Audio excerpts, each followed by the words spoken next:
Vinod, I think we can go ahead and start. Sure. Good evening, ladies and gentlemen.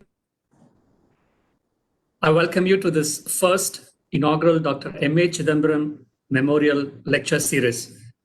We'll start off today's session with a Devaram sung by the faculty of the Tamil Isai Kalluri, an institution that Dr. M.A. Chidambaram was associated all his life. Let's start with a prayer song, the Devaram sung by the faculty of Tamil Isai Kalluri, please. Annam palikum thillai, annam palikum thillai, annam palikum thillai, annam palikum thillai, Chidambaram ponnam palikum. பொன்னம் பாலிக்கும் மேலுமிப்பூமிசை அன்னம் பாலிக்கும் இல்லை சிற்றம்பலம் பொன்னம் பாலிக்கும் மேலுமிப்பூமிசை அன்னம் பாலிக்கும் இல்லை சிற்றம்பலம் பொன்னம் பாலிக்கும் மேலுமிப்பூமிசை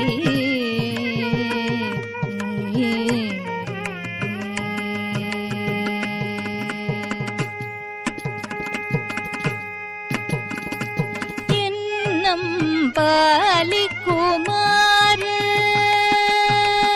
இன்னம் பாலிக்குமாறு கண்டு இன்புற எண்ணம் பாலிக்குமாறு கண்டு இன்புற இன்னம் பாலிக்குமோ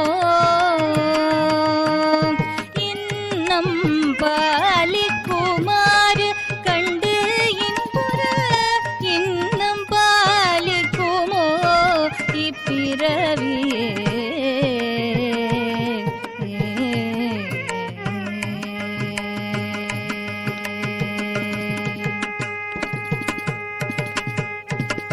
அல்லல் என் செய்யும்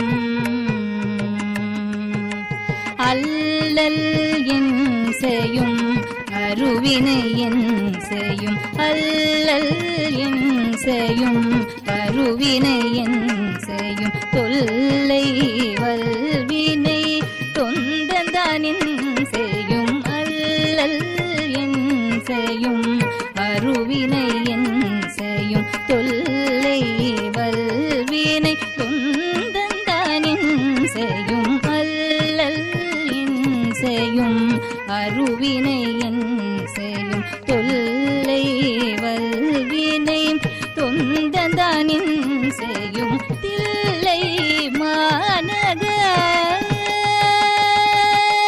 தில்லை மாநகர் சிற்றம்பலவனார்க்கு தில்லை மாநகர் சிற்றம்பலவனார்க்கு தில்லை மாநகர் சிற்றம்பலவனார்க்கு எல்லை இல்லதோர் தில்லை மாநகர் சிற்றம்பலவனார்க்கு எல்லை இல்லதோர் அடிமை பூண்டேனுக்கே தில்லை மாநகர் சிற்றம்பலவனார்க்கு எல்லை இல்லதோர் அடிமை பூண்டேனுக்கே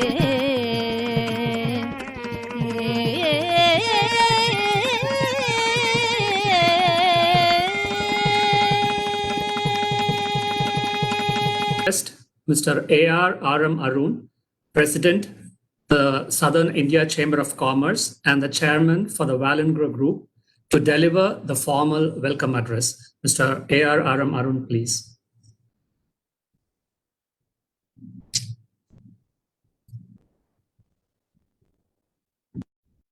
Vivi Kumar, former leg spinner for Tamil Nadu and India. Dr. A.C. Muthaya, past President, SICI. Mr. V.N. Shivshankar, Vice President, SICI. Dr. Mrs. Kumarani Meenamutaya, Senior Educationist, members of the Dr. M.A. Chidambaram Chettiar family, Mr. K.L. Balaji of MAC Charities, cricketers, special invitees, members of the media, ladies and gentlemen. Wishing you a very good evening today. On behalf of the Southern India Chamber of Commerce and Industry, SICI, I would like to extend a warm welcome to each of you for the first Dr. M.A. Chidambaram Memorial Lecture. We had a few audio issues earlier. Apologize for that.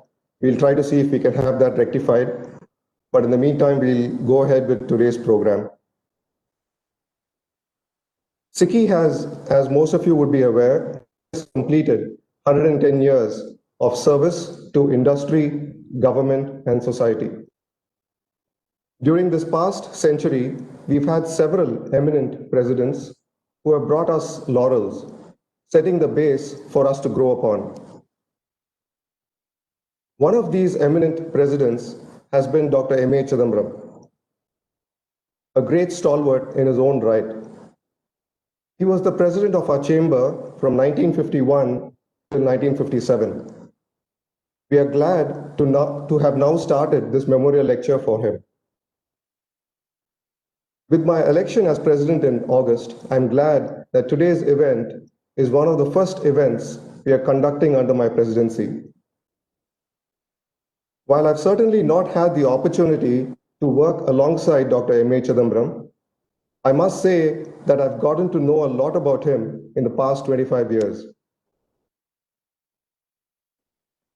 SICI has been conducting memorial lectures in memory of stalwarts, starting with the Raja Chelleya lecture on economics and the G. Ramachandran lecture on finance.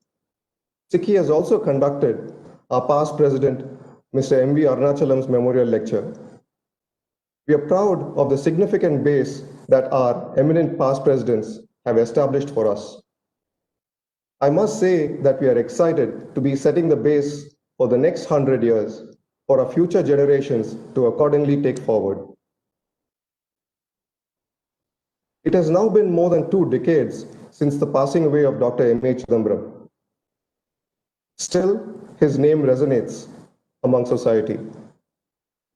We in SICI refer to his name more or less daily, considering that our large meeting hall has been named after him and has been our go-to event location. When anyone speaks of cricket in Chennai or anyone just passes by Chepauk, his name is the first to come to anyone's mind. His contribution has been wide, whether it may be industry, sports, arts, or just being human. I particularly like his quote when he said, "No one works for me, but everyone works with me." This shows the way leadership should be about.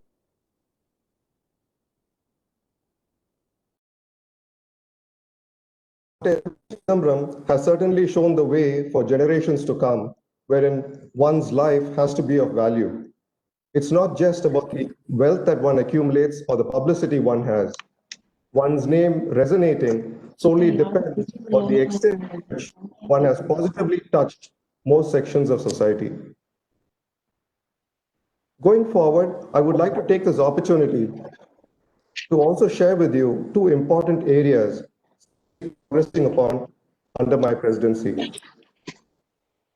The first of these being that has been titled Ure. SICI is conducting this event in association with the government of Tamil Nadu. This event is scheduled to be held on October 29, 30, and 31. With this event, the government is proactively out to the vast Tamil diaspora across the globe. The objective of this event is, while safeguarding and promoting Tamil culture, importantly also reaching out to the investment community to propel our state's economic growth. As this event is also about Tamil arts and music, the Tamil Isai Sangam that Dr. M.A. Chidambaram propelled forward is playing a major role in promoting Tamil heritage during this event. Thanks to one of our first woman executive committee members, Mrs. Valli Arun, who is also the trustee of the Tamil Isai Sangam, the Sangam's prominence for this important global Yadu More program has made things extremely worthwhile. Several interesting cultural performances have been planned that would be an interesting watch. Please do join us for this event as well. The second area that I would like to also share with you is that of the industry museum. The idea of an industrial museum in Tamil Nadu was first thought of by our past president, Mr. MCTM Chidambaram Chettiar in 1940. But this, however, had to be dropped at that time considering the impending war. This idea was later progressed upon by Dr. M.A. Chidambaram during SICKI's Golden Jubilee celebrations in 1960-61. SICKI's president at the time was Mr. Kumararaja M.A.M. Muttaya Chettiar, and Dr. M.A. Chidambaram was chairman of the Golden Jubilee Committee. The All India exhibition that Dr. M.A. Chidambaram organized as part of the Golden Jubilee celebrations was held at the island grounds. It was during this time that Dr. M.A. Chidambaram had proposed the idea of the Industrial Museum again. Now, fast forward all these decades, thanks to our secretary, Mr. Vinod Solomon's initial efforts, SICKI is now resuscitating this idea and working with the government of Tamil Nadu to put this industrial museum forward. We were asked as to what our experience was in putting any museum in place. We were pleasantly taken back when the Minister of Tamil Language and Culture, Mr. Pandeyarajan, immediately vouched for the Thol Isai Kalanjam. For those of you who are not aware, the Thol Isai Kalanjam houses 70 ancient musical instruments that Dr. M.A. Chidambaram had collected during his lifetime, now ably displayed at the Tamil Isai Sangam. This is thanks to the efforts of Dr. A.C. Muttaya and Mrs. Valli Arun. SICKI looks forward to our efforts for the Industry Museum succeeding this time. We also look forward to receiving useful inputs from industry and trade towards the significant effort. In conclusion, I sincerely appreciate each of your presence with us today. We are sure you will find the speeches by each of our well-thought speakers today most interesting. Thank you and wishing you safe times ahead. Thank you, President. I request Dr. A.C. Muttaya, past President, Southern India Chamber of Commerce and Industry and FICCI, to deliver the inaugural address. Please, sir.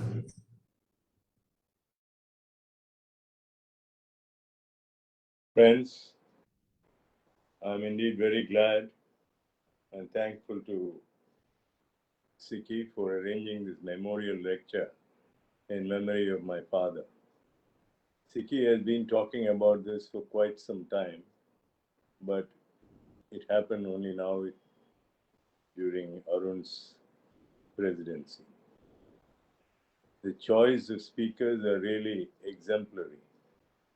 Murli is a good friend of mine. He's worked with me in Tamil Nadu Cricket Association as a vice president. He's a great cricket enthusiast and well known to my father. Vivi Kumar is one of the India's great leg spinners. He was encouraged by my father and he knows him well. Kumar ran our spin academy, Max Spin Academy, for many years, quite successfully. Now, speaking about my father, he was a phenomenal person. He had no egos. He was easily accessible. He had certain admirable qualities. He would respect the views of members irrespective of their age, whether younger to him or older to him. As President Arun said, he always said people worked with him and not worked for him. Whichever organization he was associated with, you would see his stamp there. He had a habit of working with dedication and sincerity to the organization which came under his control. Be it Tamil Nadu Cricket Association, Board of Control for Cricket, Madras Race Club, or SICKI, or when he was adorning the mayoral chair when he was the mayor of Madras.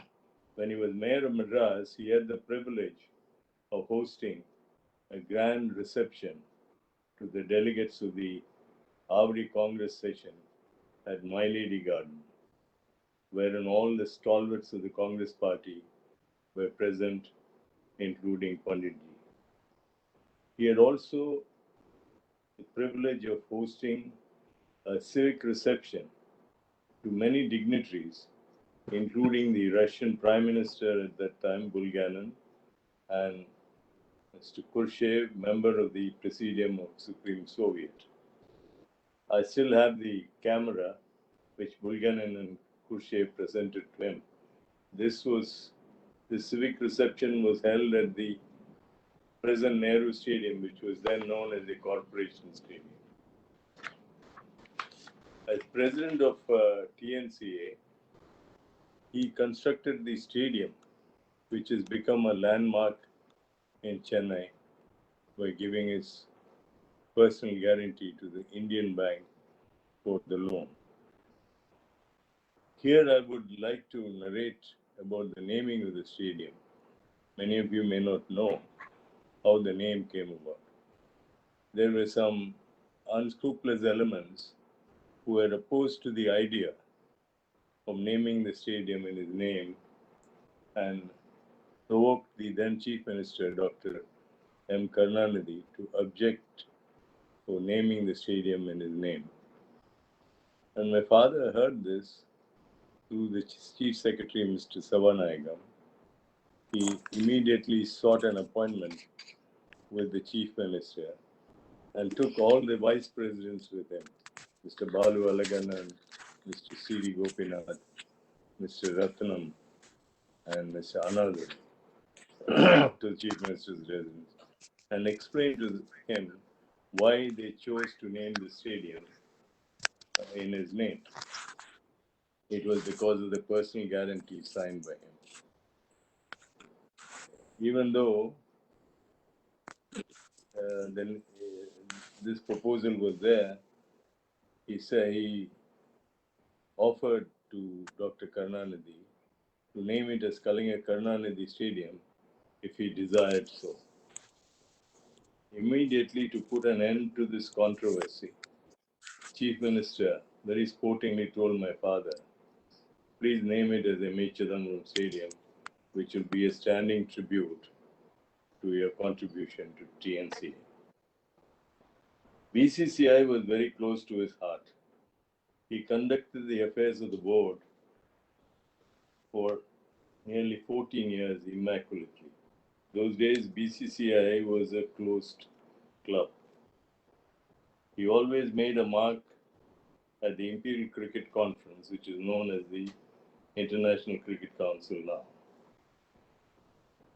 My friend Tiger Patowdy used to tell me, but for Mac and Fateh, Baroda, the Indian team would have traveled only by third class when they moved from center to center, whereas the foreign teams which had come here would travel by flight.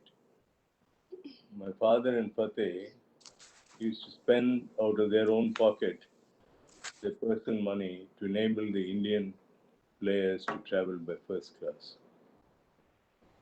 As chairman of the Madras Race Club for many years, he was instrumental in dismantling the Southern Indian Turf Club, which was the governing body of all the race clubs in the southern part of India. Dismantled this SITC and made each one of the clubs as an independent turf authority.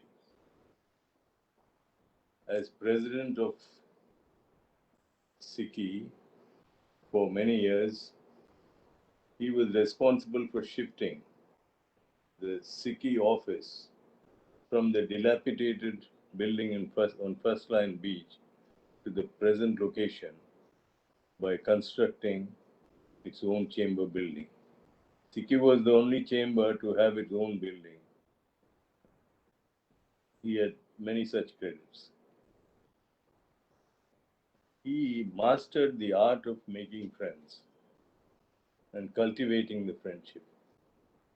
His friends were all eminent people, starting from the Maharajas of yesteryears. Fateh Baroda was very close to him. Maharaja Gwalior was close to him. Maharaja Burdwan, Naba, and so on. He moved very closely with the well-known French family of the Rothschilds. He moved very closely with Sir Gunatilaka, Governor General of Sri Lanka, and President of Sri Lanka, Jayawardena. He was a good friend of General Karyappa, General Timaya, General Kumaramangalam, and many ICS officers. It was General Kumaramangalam's father, late Dr. Subbarayan, who introduced him to cricket administration. Dr. Subbarayan, as you know, is the president of the Board of Control of Cricket in India. He was also made the honorary colonel of the Indian Army. He was a good friend of the dynamic Mr. V.K. Krishna Menon, who was his mentor. And he also became a close friend of the Indira Gandhi family. Sanjay Gandhi used to work in the Lambretta scooter factory in Bombay for a few years before he started Maruti. And that is how father became the first chairman of Maruti. As chairman of Maruti, father took a bold step and signed a personal guarantee to the banks on behalf of Maruti, much against the wishes of Sri K.K. Birla, who was a member of the board. K.K. and my father shared a birthday, and they were very close to each other. So KK, after father passed away, KK came and met me. I told him what a big mistake he had made by signing a personal guarantee.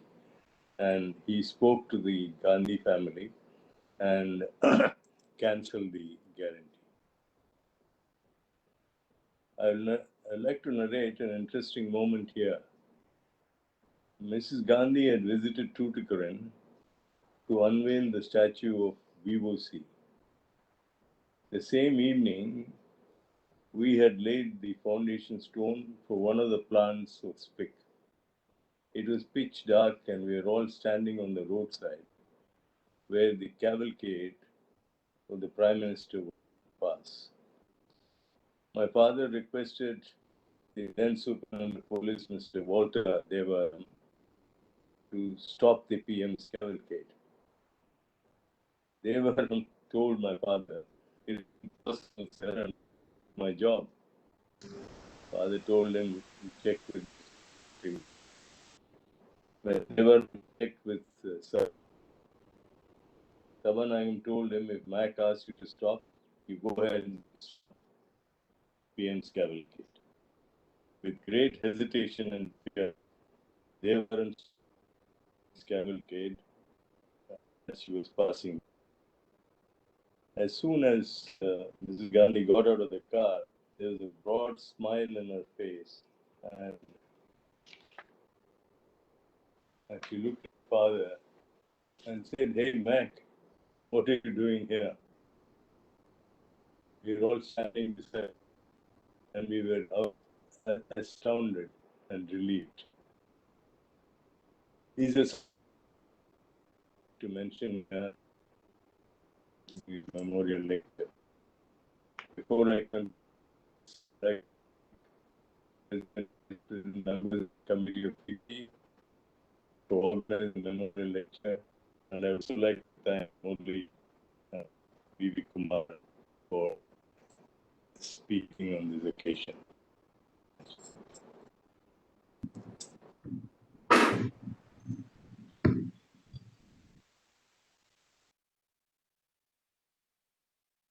Thank you so much for your thoughtful, inspiring address. May now request Mr. Jawahar Vadivelu, the past president of the Southern India Chamber of Commerce and Industry, to introduce Mr. Vivi Kumar, please.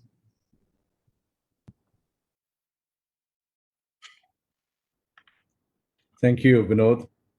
I have great pleasure in introducing to you this evening one of India's greatest leg spinners, Mr. Vivi Kumar, who has kindly consented to our request to talk to us on the art of spin bowling. While the game of cricket has itself become fast-paced and shortened in recent times, spin bowling remains very much an art form in the longer format and purest forms of the game. An art form that was dear to Dr. M.A. Chidambaram, as it is to cricket lovers from all over the world. While Indian cricket has transformed itself to be a hotbed of world-class fast bowling talent, in the years gone by, Indian cricket was remarkable for its outstanding spin bowlers. Who better can we have than Mr. Vivi Kumar to explain this art form and its intricacies to us? Vaman Vivi Kumar was born on the 26th of June, 1935, was a leg spinner who played with distinction for the Madras state, as it was then called, and then for Tamil Nadu and for India. Vivi Kumar was one of the finest leg break bowlers India has ever produced, right up there with the likes of Subhash Gupte, Bhagwat Chandrasekhar, and Anil Kumble. Mr. Kumar's career spanned 129 first-class matches, picking up 599 wickets at an average of 19.98, with 36 5-4s and 8 10-4s. He had a classical bowling action. His short, slight frame meant that he could not turn the ball with a sidearm action, but would float the ball in the air in an arc that mesmerized batsmen into submission with sheer variety of his flight and turn. Mr. Kumar made his test debut in the 1961-62 home series against Pakistan. He bowled superbly, bringing together all his craft and guile to pick up 5 for 64 in the first innings of his test debut.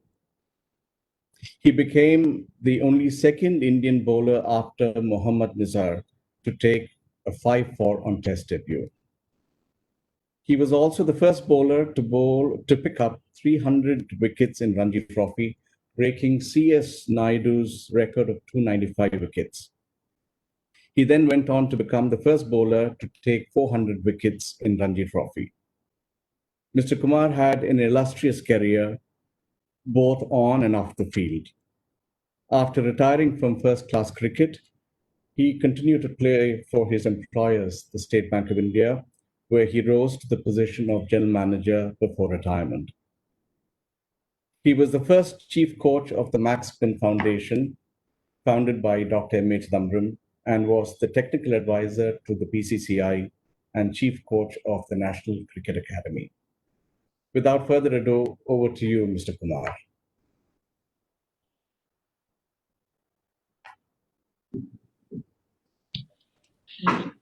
Good evening, gentlemen. I must extend my thanks, first of all, to the President and members of the SICI as well as FICI, Dr. A.C. Mutaya, Mr. Murali, my dear friend, and the other community who are present here for having extended the invitation to be here for the memorial lecture on behalf of Dr. M.A. Chidambaram. Although much has been said and portrayed about Dr. M.A. Chidambaram, although the topic which has been given to me is the art of spin bowling, my association with Dr. Chidambaram is as old as 50 to 60 years, because I came into his view somewhere in 1957 when Mr. Srinivasa won as the secretary of BCCI, and Mr. Ganapati introduced me to him as one of the promising leg spinners that the Madras United Club had at their disposal. This was during Mr. M.A. Chidambaram's presence there to award the Bridge Memorial Cup to the winners. Not many would know that Dr. Chidambaram played a very prominent part in the recruitment of sportsmen during the 50s and 60s. He used to deliberate very freely with people like Mr. Ramananda Rao of State Bank, Mr. R.N. Chettur, Mr. Allerton of Tyrian Company, Lakshmi Ratan of Philips India Limited, and with so many quite a prominent industrialists and also corporates, and insisted on recruitment of sportsmen for the betterment of their area and also development of sports. In the sense that he was very keen enthusiast of sports and he wanted to develop it. And his one perhaps fulfilled desire was to start a spin academy in Chennai. And this was fulfilled by Dr. A.C. Muttaya after much strenuous efforts. And it came into existence in 1996. This academy was the first one which taught the art of spin bowling, and also it had in its ranks quite a few prominent cricketers. And due to the efforts of Dr. A.C. Muttaya, Gary Sobers visited the academy during 1997-98, and in his address to the Manchester Guardian of London, he said that the academy which I have seen is perhaps one of the best academies I have seen in the development of spin bowling, as well as nurturing people from various spheres of life into the art of spin bowling. Such was his achievements insofar as cricket was concerned, and you have already spoken about the BCCI and the TNCA and its contribution to its development. Now, I would like to come back to my subject, that is the art of spin bowling. I know that quite a few may be finding it a little, boring and also a little extended, but still I would like to touch the important parts of it and then make you a bit interested in this topic. The spin bowling in India, has Mr. Jawahar Vadivelu remarked, is as old as Indian rope trick. As old as 1932, when Palwankar Balu became a prominent figure when India toured England. And later on, it became very effervescent, and we had the privilege of having this spin portrait. And perhaps if people are trying to find out why India was not successful in those years, although we had excellent spinners like Viromanka, Subhash Gupte, Ghulam Ahmad, and so on and so forth.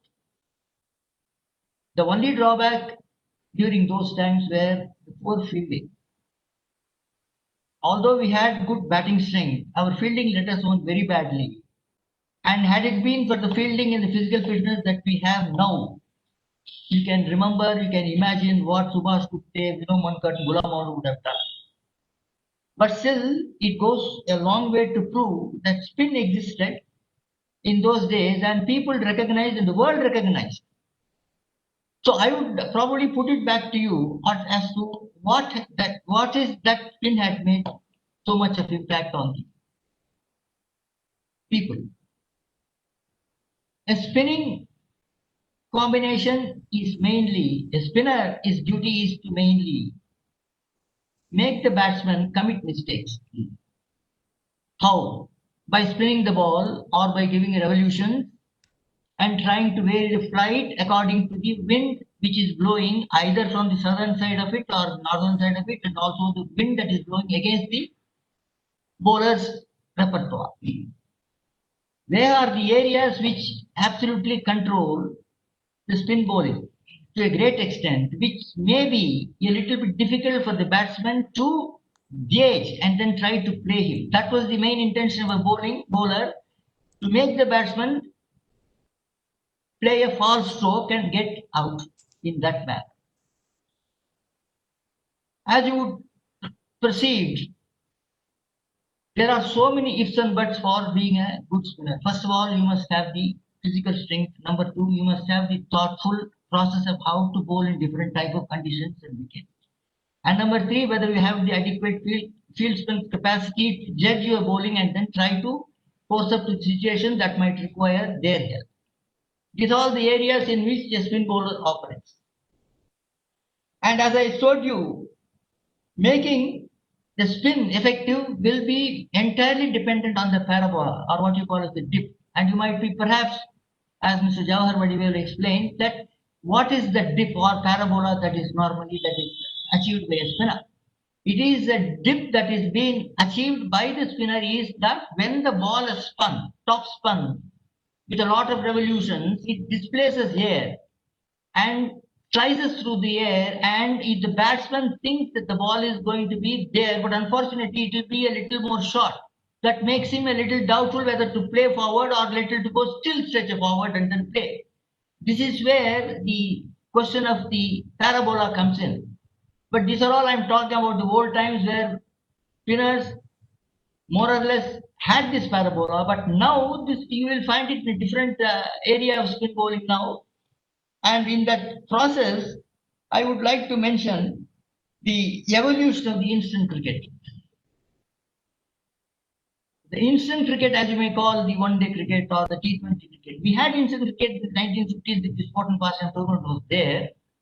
But the plethora of tournaments which more or less presented to you in the T20 category and also in the one-day category, you might as well think that if a bowler is good in a 5-day match, he should be equally good in 1 day or 2 days. It is totally wrong. It is not possible at all. Because I've seen it myself, the adjustment part of it is going to be very difficult. And number two, if you see why there has been a decline in general in the spinning capacity of Indian bowlers after the advent of this, instant cricket, I would only put it on to you like this now. During the 70s and 80s, it had little bit of rather support for the bowlers to do something. But now, as you see, there were changes in the batting conditions, the overall field conditions, shorter boundaries, and also due to various laws which have been changed. The bowler finds it extremely difficult to operate on such circumstances, and hence that we may have to think about something else as to what had happened to that area of spin bowlers who wreaked havoc with the national side and also international side. The reason why there has been a decline in the present state of spinners are the spinning efficiency and also the capacity to spin the ball, to give utmost revolutions and maximum revolutions have changed a lot. Now they are resorting to side spin. Side spin is delivered with a round arm action with the seam across and not on the facing your side. So see, the side spin can only carry the ball to a certain extent, but if you are adopting a negative tactic of bowling around the wicket, it is going to be absolutely negative bowling. So why should they resort to it? Because as you have rightly said, the present situation is that it is batsman-oriented game. Unless you go to a test match and there even you find very few top-class spinners like Nathan Lyon, Ashwin, and so on and so forth, Vaughan and Graham Swam have retired. Now you find very few top-class bowlers who are able to operate on the older method of spinning the ball. So what happens is it has become the customary practice for bowlers to contain runs. Now what happens in that period of containment? He waits for the batsman to commit mistake. It takes on years and perhaps a decade or two to achieve that. It is not possible. If you want the batsman in this batsman strong position, that it will be very difficult for him to examine and then take him out by his way of probably negative bowling. It's very difficult. So what happens now when you are not able to do this across, when things are like that? So he resorts to contain, and he expects the batsman to make mistake to get out. This is the problem why you are finding such type of bowlers now, and you find such huge scores, and our spinners neither not able to take them as per the revised version of the spinning capacities of a spinner. This was probably the reason why laws were changed, and I don't need to tell you about the law 24, that is, which is very explicit about unlawful bowling. And this has come into existence when the spinners were not able to do something about how to get wickets by this methodology of negative bowling or also by side spinning. Then they wanted to try something else which will be able to produce more spinning effect on the ball, and that is where the question of extension of the arm came into reckoning. This is how the law was changed, and the 15 degrees revolution, 15 degrees extension was allowed. Don't ask me whether it is going to be good or bad, but how did the bowlers of the yore achieve success without this? And how is the current bowlers with this extension is going to perform is anybody's guess. But as I would put it across to you, the spin bowling over the years have changed plenty of, and the concepts have changed.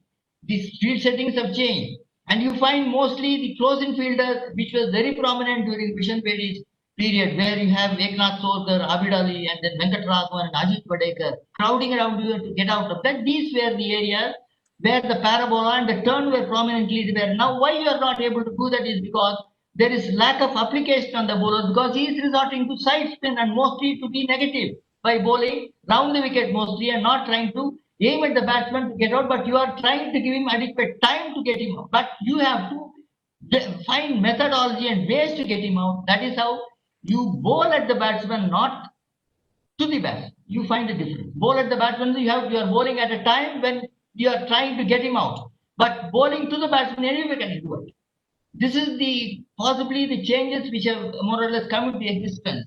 And mostly the batsmen have got bats which are loaded with power, and unless there is going to be some sort of help to the bowlers by the way of extending the boundary line, and also you have got the fast bowlers who are being admitted only, who are being given only one bouncer at a time. It can be extended up to two bouncers. And while the technology has improved, you are not able to cope up with the improvement of the bowler's point of view, because it is a batsman oriented game. So slowly the art of spin bowling is probably trying to be a little more obscure, in the sense that we are more on defending and also on probably containment rather than attacking the batsman and trying to take them out. This is ultimately is going to be a deterrent to the art of spin bowling. And one more thing you should be able to, perhaps I would be able to convey to you. There are a lot of books written by Ian Peeble, Prasanna, Shane Warne, and all these people who will say how they performed in the matches, how they developed. But there is nothing that could be possibly told by way of what I am explaining to you. What are the fundamentals? What are the intricacies of spin bowling? Now you will be able to know what exactly is the spin bowling, unless I am going to tell you. But there is no other book which tells you about how the spin bowling is affected. Nobody will talk about parabola. Nobody will talk about how to you bowl at the batsman and take him out, and how to judge the batsman initially and then bowl him out. These are all the things of the past. This is what exactly the spin quartet did. But now what we are having is a set of negative bowlers who would like to wait till the batsman commits mistake and not trying to gauge them out. That is the real problem now. And any amount of probably coaching academies and also coaching centers, if they are not going to tell them how to spin the ball with the top spin and also with the movement of flight and parabola and the judgment of batsmen and making them play as you want, not as they want. This is the main distinction. It is going to be a very difficult art to more or less go through it, and then depending on the situation that is going to come across in the coming years, I won't really portray a happy period for our spin bowling, and I hope that I have given you the inclination of what is spin bowling at a sort of stretch of imagination, and also as to how you think about it, because I don't want to go into further details. It will only be a little boring to you. So I have explained to you the art of spinning, and if I'm sure that we were the first, more or less, the spin foundation was the one, and we didn't have any technologies in those days. We had to only depend on body mechanics, and still we would like to say Max Foundation produced about 4 or 5 great cricketers. Not only that, so 25 or 30 of our own age related tournaments And I would only simply extol to you that as being the first MAC Foundation or Cricket Academy to develop spin bowling, not to teach spin bowling, but develop spin bowling. And I would like you to think about all these things which I told you about the spin bowling. And I thank the committee of hosts for giving me an opportunity to talk about the art of spin bowling. And God be with you. Thank you very much.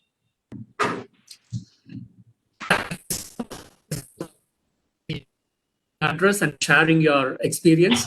I would now like to recognize the presence of Mr. N. Ram and Mr. N. Ravi from the Hindu group. Thank you, sirs, for being a part of this event. Ladies and gentlemen, we would move on to the next item of our program.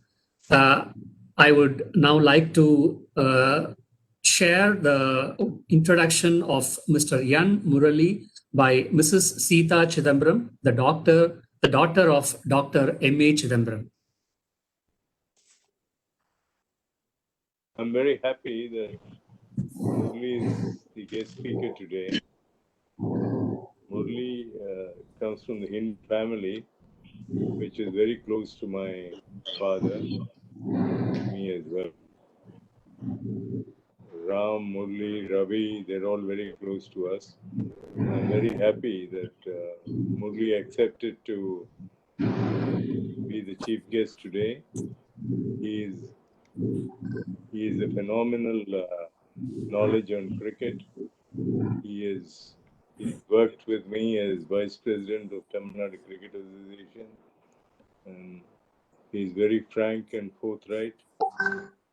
I'm very happy that he's here today. My sister was supposed to introduce Murli, but I think something is wrong with the connections. However, I'm very happy to introduce Murli to every one of you here. He goes all over the world to watch cricket. Oh, here she is. Auntie, please go ahead. Okay. Annan, can you hear me? Can you hear me? Yeah, go ahead. Yes, please. Yeah, go ahead. Okay. President A.R.R.M. Yes. Arun, Southern India Chamber of Commerce and Industry, past presidents, members, and guests. The Hindu is the good morning greeting for all of us in Chennai and across Tamil Nadu and India at large. It is the second largest English language newspaper in India with a readership of nearly 2 million people. The pure character of dignified journalism is still alive in its pages. The Hindu news reaches the far corners of the world even earlier to all of us here. Chennai, Madras as it was fondly known, glittered with families who formed the golden link of friendship. Such an example is ours with the Hindu group. When I experienced my wish to see a garden full of flowers in Chennai, my dear father one morning took me to Uncle Kasturi's house, and the garden was beautiful.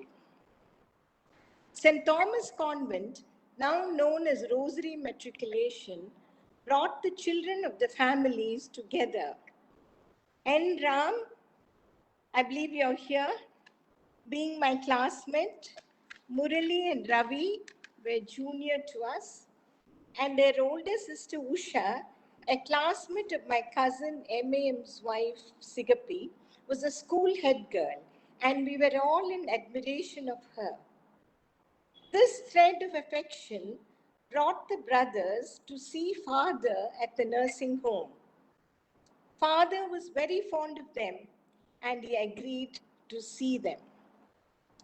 Today we have N. Murali as the chief guest on father's birthday in a worthy institution for which father contributed his noble services.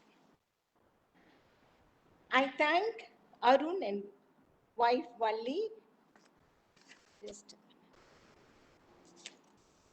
for asking me to introduce the chief guest, who, of course, as you all know, needs no introduction. Yet, formality demands it, and here we shall read through the pages of achievements. Professionally qualified as a chartered accountant with the foundations of renowned portals of education, his primary convent education under Irish nuns, then his middle and senior school in the Madras Christian College High School with the best of headmasters Kuruvilla Jacob, and Loyola College, whose long-time director, revered Father Murphy, won the college a high repute. Their mock parliamentary assembly won the appreciation of Professor Robson of the London School of Economics. Murali's educational background enhanced his career. He joined the family business, The Hindu, in 1969, and in 2006, he became its managing director. Presently, he is the director, the Hindu Group of Publications Private Limited, Director, Kasturi and Sons Limited. Posts held in newspaper society and media industry bodies. President of the Indian Newspaper Society, 1983 to 84, Chairman, National Leadership Studies Council, elected as first board member from South Asia of IFRA Darmstadt, Germany, the world's leading association for media publishing. Member of the board of World Association of Newspapers, Paris, 2005 to 6, Chairman, Board of Trustees of the Press Institute of India, 2003, conferred Distinguished Service Award by the Advertising Club Chennai in 1995 for contribution to advertising. His interest in sports honored him as the President, Tamil Nadu Tennis Association, 1994 to 96, Vice President, Tamil Nadu Cricket Association, 1990 to 1993, Member of the Board of Governors of Tyagaraja School of Management, affiliated to Madurai Kamaraj University, currently the President of the prestigious Music Academy, whose music festivals draw crowds from all over the world. Murali and his wife Tara are dear to us. Tara, in her own right, is a renowned architect and has renovated and given life to many temple tanks in the city, of which Thiruvanmiyur is the most outstanding. Our good wishes to Tara and Murali, children and grandchildren. With great pleasure, we greet the chief guest Murali, and my pleasure to present him to this august audience.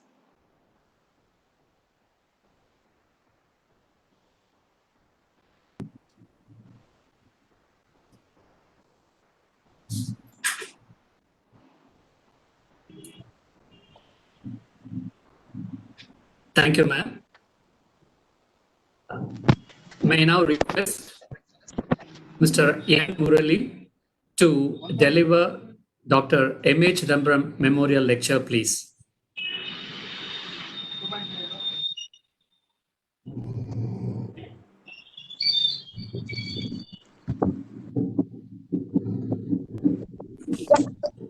Uncle, before you start, can I please request all members to kindly mute your microphones? Thank you. Mr. Murali, please go ahead. Yeah, am I okay now? Can you hear me? Yes, please go ahead. Okay.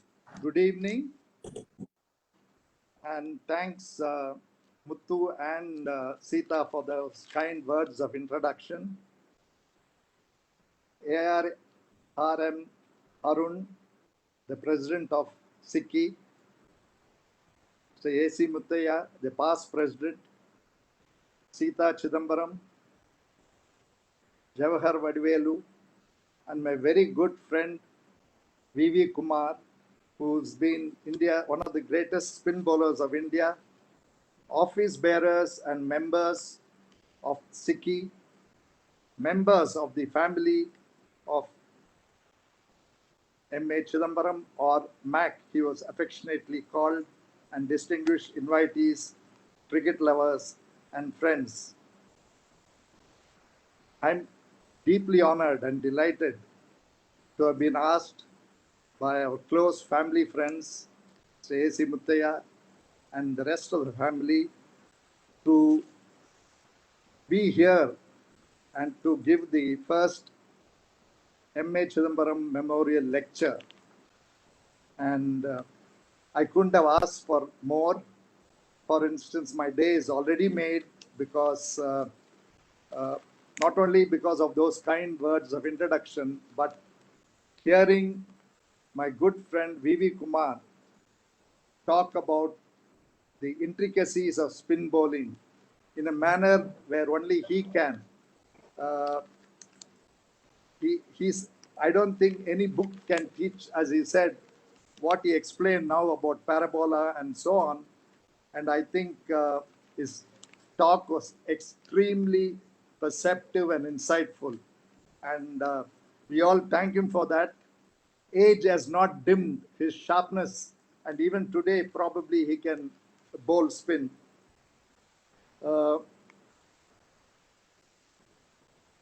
What can I say of this multifaceted, special personality and a unique person, Mr. M.A. Chidambaram, who was called either MAC or Mac, depending whether you are an Indian or a foreigner.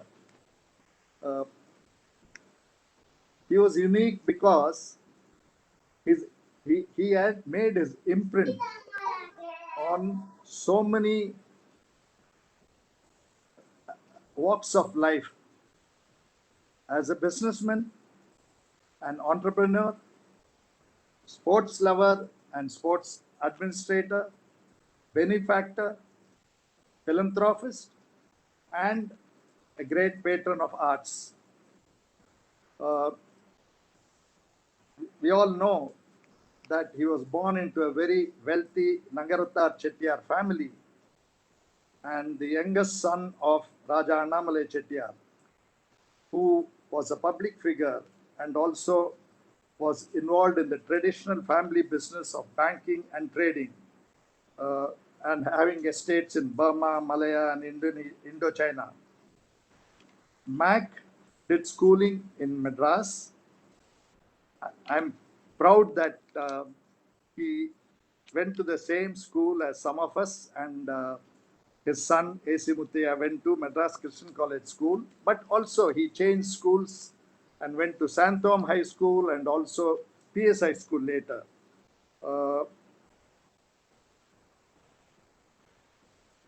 But even as a youngster, as a teenager, he was very interested and had a passion for sports.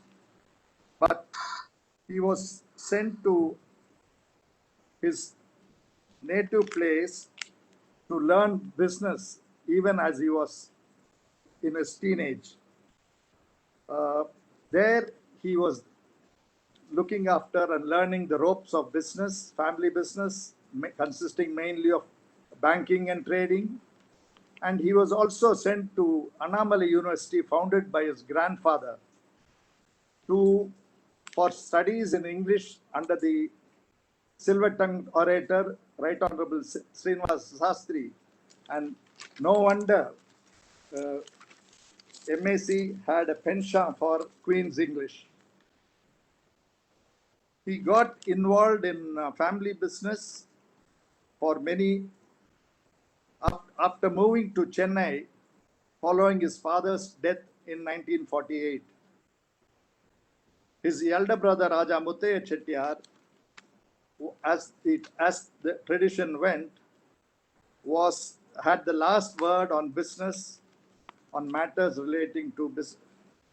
MAC, who had a spark in his early days and which couldn't be curbed, did not find the family business challenging enough, and he always was passionate about cars, and he wanted to stake out on his own and enter manufacturing, which was probably against the grain of what the traditional family was involved in so far. Uh, he had a dream of making cars, which, however, could not be realized because Ashok Motors slipped out of his grasp providentially.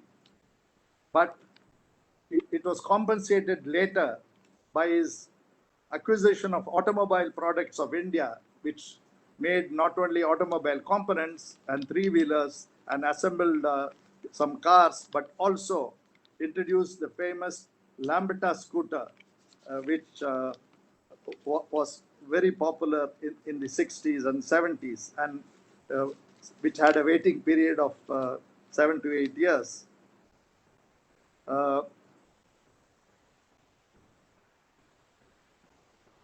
In fact, his contribution to business and industry would warrant a separate discussion or talk. And therefore, my scope here, as I've been asked by President Arun, is to talk about MAC and his contribution to cricket. I would definitely dwell on that, but before that, to understand his contribution to cricket, one has to know of MAC's character, his abilities, characteristics, and his other eclectic interests and tastes. He, for instance, had an innate interest in gardening, and his beautifully tended garden at Adyar House in Madras and now Chennai and Ooty bear testament to that. He was a big collector of exquisite artifacts and curios and of art. In fact, his collection of Raja Ravi Varma's paintings is probably the largest personal collection anyone has. Of course, his fancy for cars made him a big collector of vintage cars. Though he did not participate in rallies, he kept them in top running condition, except in the 80s when spare parts were difficult to come by. He had to reluctantly get rid of his valuable collection. He was always a gracious host and known for his legendary hospitality, and his dining table etiquette was always flawless and perfect. He was highly organized and disciplined in his life. In fact, he had a schedule of activities typed out every day by his secretary, which he would clear the previous evening. And he would see to it that he would finish all the activities that he had planned for the day by the end of the day.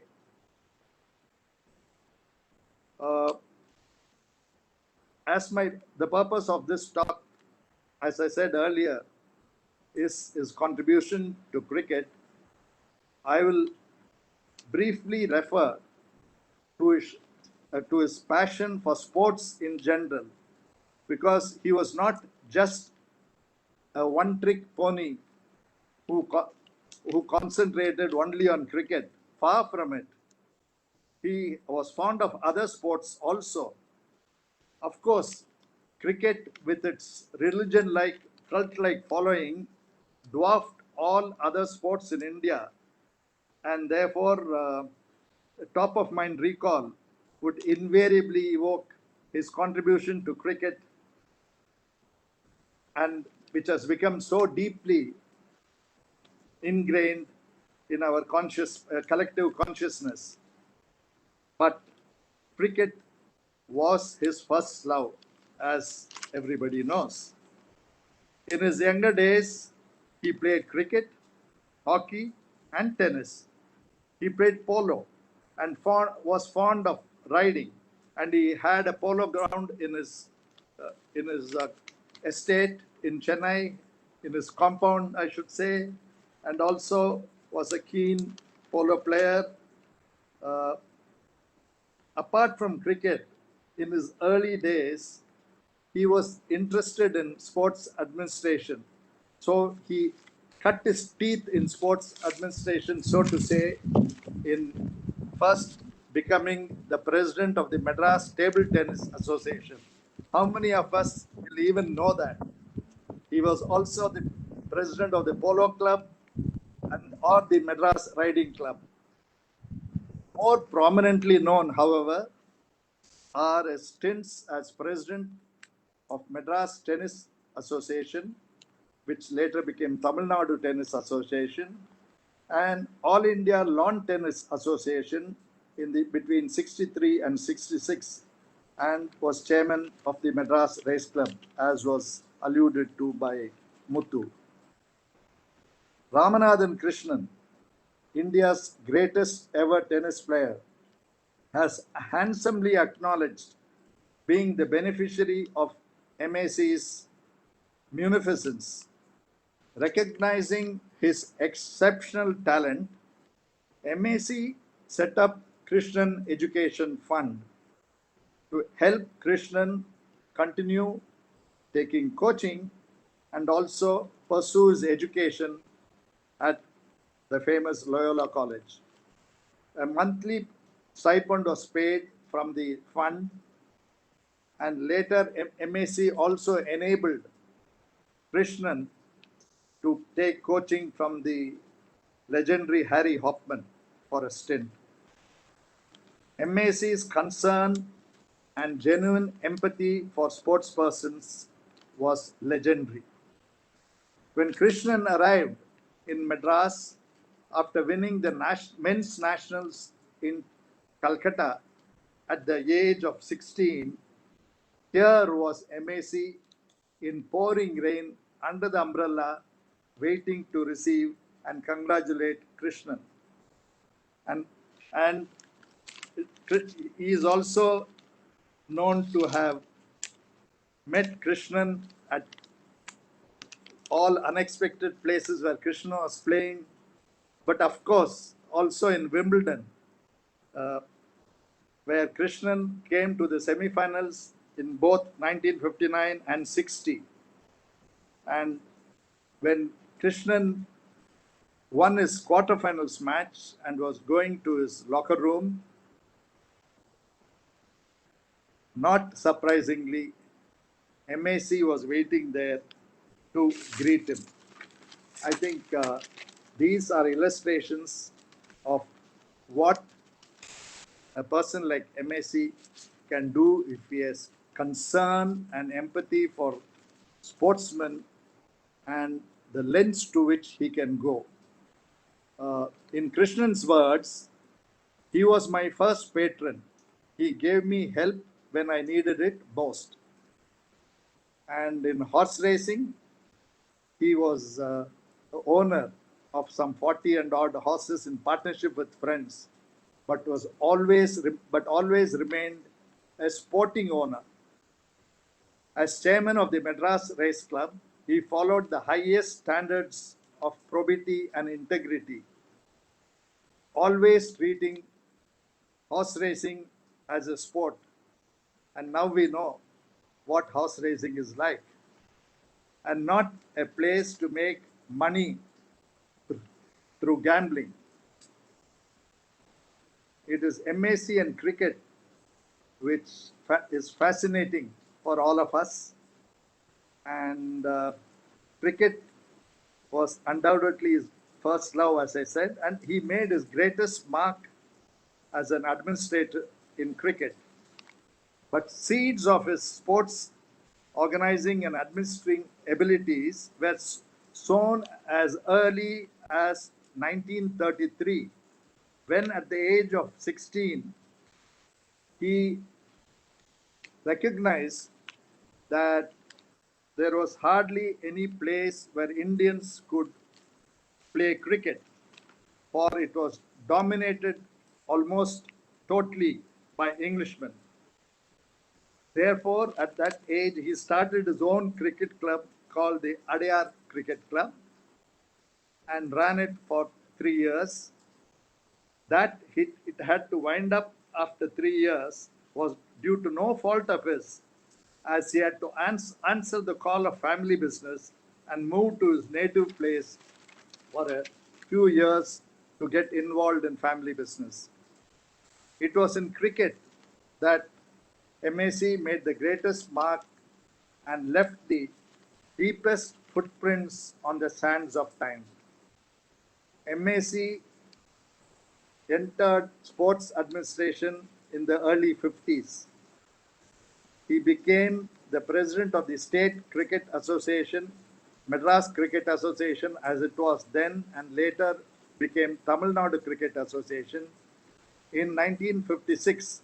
And as Muthu said, it was at the encouragement of Dr. P. Subbarayan, who was the president of the Board of Control for Cricket in India.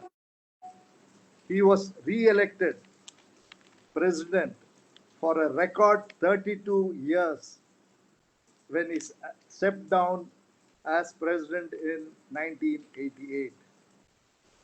I think that is testament to what an administrator who has set very high standards by his personal example, by high standards of probity, by transparency, by openness, and by integrity can do.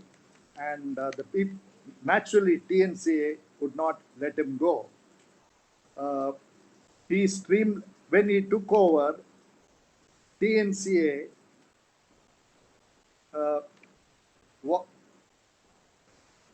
TNCA had almost nil reserves or no cash at all. He also served as president. He became president of the BCCI in 1956, almost concurrently, and then became its president from 60 to 63. He was persuaded, even in BCCI, to stay as treasurer, even though he had already served in the higher position of president for another 25 and odd years. In the interest of cricket, MAC agreed to accept being the treasurer.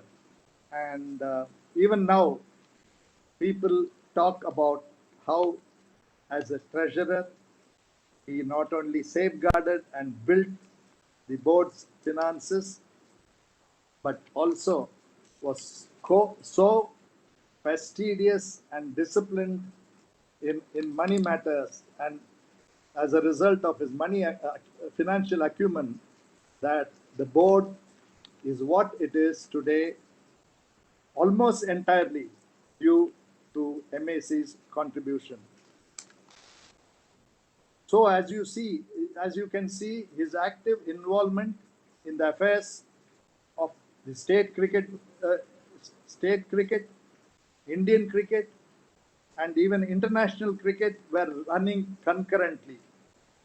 He had a holistic and a macro view of cricket and did not see his leadership role or the interests from a narrow prism of only Tamil Nadu cricket or even Indian cricket, but from a larger international perspective of world cricket. He was truly an internationalist and had a large vision. Though I will attempt to dwell on its contribution to Tamil Nadu Cricket Association and BCCI separately and distinctly, I'm equally mindful of the fact that his contribution seamlessly spanned all the three, and they were beneficially interconnected, and one fed on the other in the overall interests of the game. A bust of its longest serving president, MAC, greets a visitor at the TNCA pavilion. Very appropriately, the inscription in golden letters there reads, "Cricket is my passion."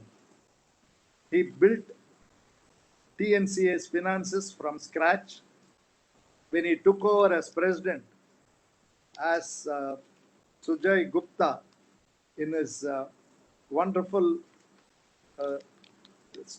wonderful book on MAC, his story, which is fascinating, said that its annual budget was 25,897.50 paise, allowing for a deficit of 22,205 and 75 paise. I think in those days, even accounting rules did not allow for rounding off. With his financial acumen, administrative abilities, high standards of probity, as I said, and leading by personal example, MAC built the edifice of TNCA brick by brick, or should I say ball by ball. He gathered an able team and motivated them to work hard, unselfishly, and with great commitment and discipline. With his indefatigable ally, Mr. S. Sriraman, and with him as secretary, MAC and Sriraman formed a formidable duo, which that was the envy of all other cricket associations. MAC had perfected a system of organizing international test matches. He had, which all these matches invariably traditionally coincided with Pongal holidays. He literally had an army of volunteers dedicated and loyal to him and the association and to cricket, who would help him organize the matches most efficiently with clockwork precision. His standards of governance were highly professional and transparent, as I am never tired of saying.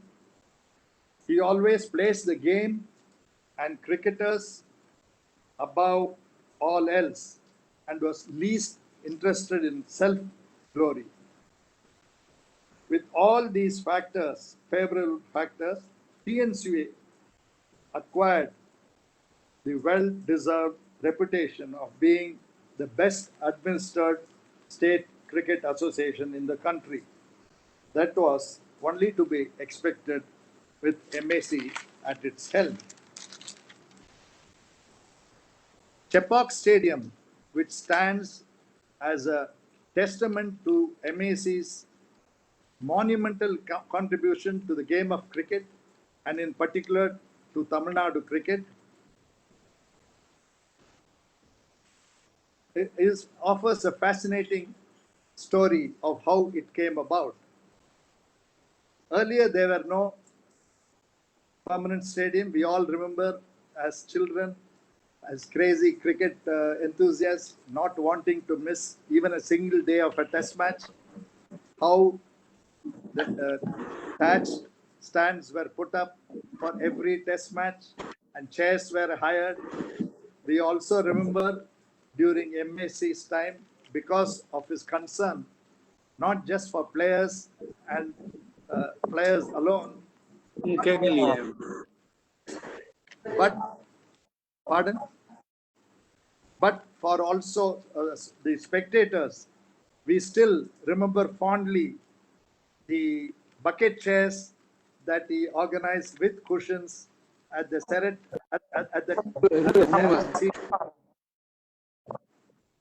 MAC was meticulous and in planning and organizing.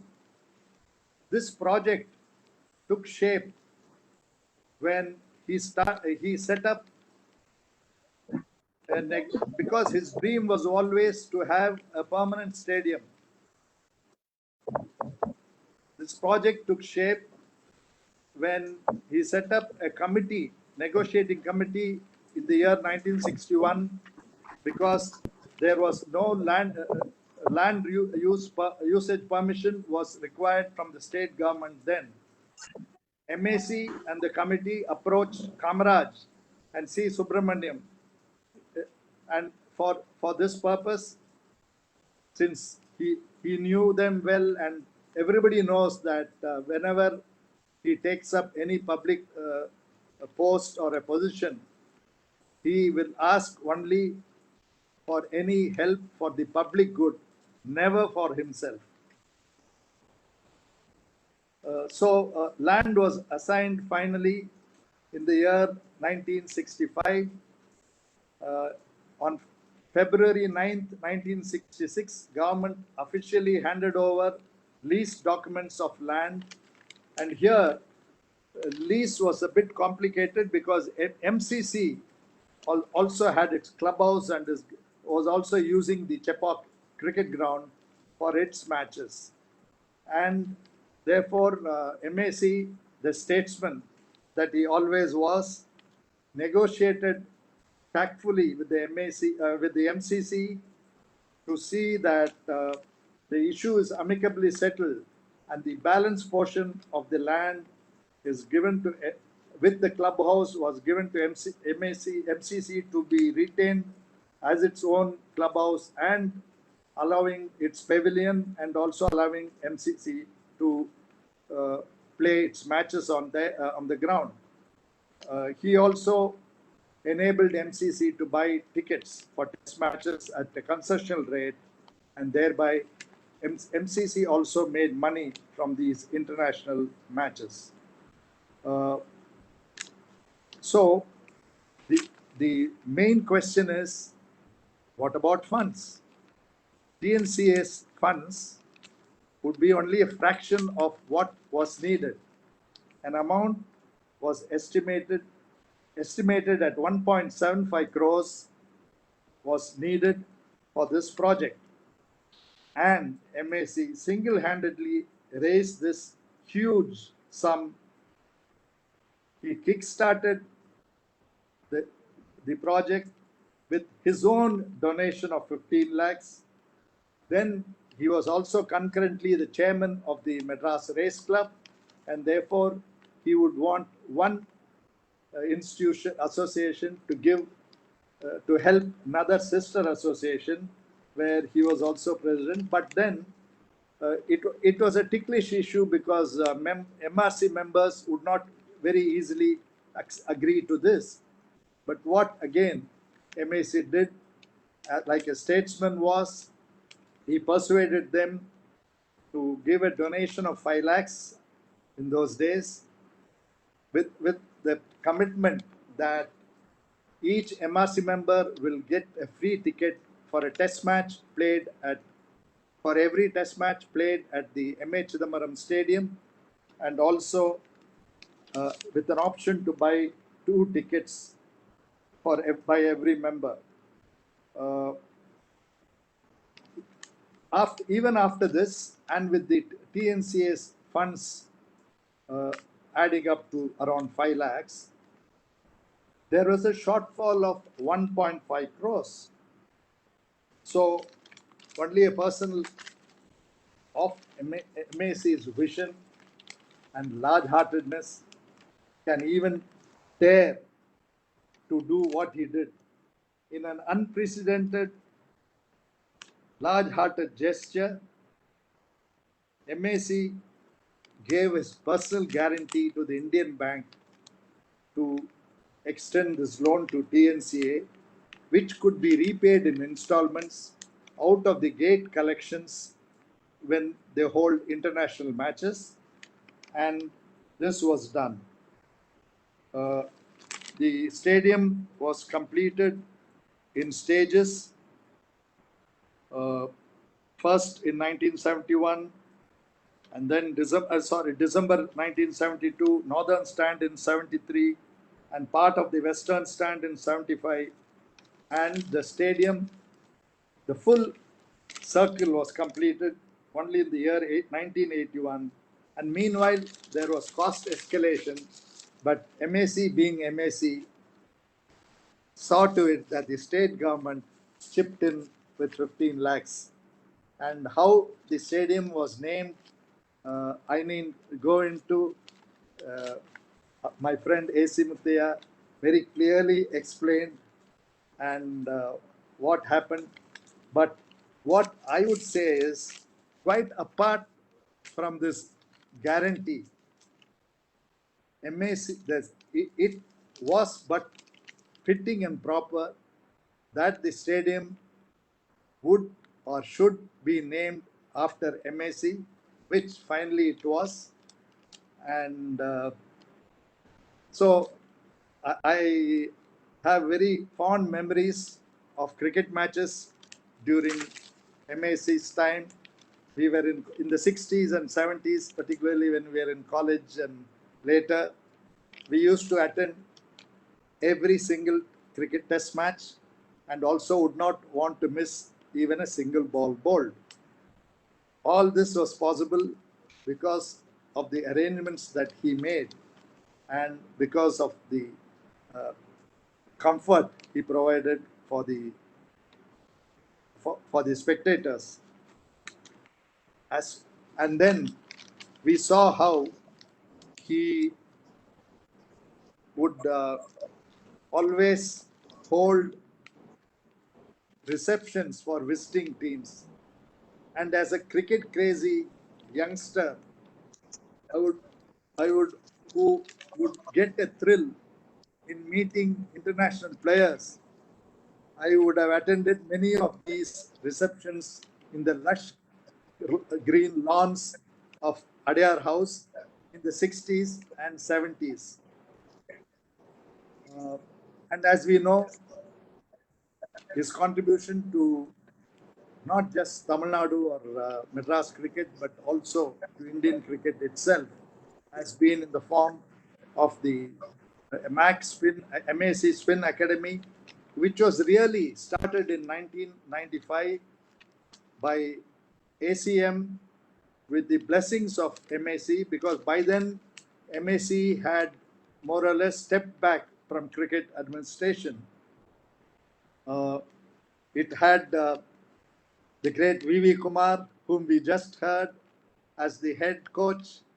And over the years, Terry Jenner, coach of Shane Warne, and E.S. Prasanna have had stints there. And the greatest all-round cricketer ever the cricket world has ever seen, Gary Sobers, as ACM said, visited the academy and was full of praise for it. As far as Indian cricket and BCCI is concerned, if the BCCI is secure and financially self-sufficient today, it is almost entirely due to MAC. His financial acumen, his vision, his macro as well as micro involvement. In this wonderful book, Sujay Gupta titles it Vision Unlimited, and it was released by Sharad Pawar in the year 2000, almost 20 years ago. Author Sajay Gupta says his vision was unlimited. And I would go one step further to say his vision was not only unlimited, but his dynamism was also unbounded. Raj Singh Dungapur, another contemporary of MAC and BCCI's functionary, has this to say, that MAC built BCCI finances from nil in the 60s to over 10 crores in its coffers when he left. I think he left in 1990. MAC ensured not financial independence and therefore autonomy for the board. He did not seek any government funding, and BCCI, to my knowledge, is the only self-sufficient sports federation in India even today. MAC represented India at ICC's conference, Imperial Cricket Conference, as it was then, reflecting the colonial era, to, he was able to, by going there, of course, at his own expense, he was able to ensure regular visits by overseas team and by India too, and leading international administrators and cricket cricket administrators and former players like Donald Carr and Doug Insole were his very good friends. MAC traveled to London invariably for his for ICC meetings, and he was a regular there. He was widely respected by all the ICC members and had a great influence there. As far as the board is concerned, MAC was the president from 1960 to 63. He would host meetings in different places, Delhi, Mumbai, Chennai, or even Ooty, for the board committee, and foot the entire bill himself. He was, as I said, a fabulous host. As far as overseas trip for Indian teams were concerned, then because foreign exchange availability was a big issue, and where the system was sharing gate collections, and players were underpaid and, may I say, even underfed. But what MAC did was he persuaded the Australian and English cricket boards for a minimum guarantee, minimum reciprocal guarantee, whereby the three of the teams, while touring each other, would get a minimum guarantee instead of instead of only being content with sharing gates. And another of MAC's big initiatives was to decentralize the functioning, and not only functioning, sharing of finances here at a time when the states in India are up in arms against the federal government sharing funds with the states. MAC, here was MAC who very liberally allowed state associations to retain 95% of their revenue, with so much so that many state associations became more prosperous than even the board, which is how it should be. They started conducting local tournaments and junior tournaments and developed a mass base, and large part of the credit for that naturally goes to MAC. As far as players were concerned, he had empathy and genuine concern for the players, and there can be no better example of his empathy and concern for players than the incident involving India's captain, Nari Contractor, in 1962 when the team toured West Indies. As we all know, Contractor was felled by a vicious bouncer from Charlie Griffith, and he was in a life-threatening situation, having suffered a brain hemorrhage. He was in hospital for 6 days. But you know what could happen to their pleasant surprise? MAC was already in Barbados. It was not even a test match. It was actually a 4-day match with Barbados. And this happened on the second morning.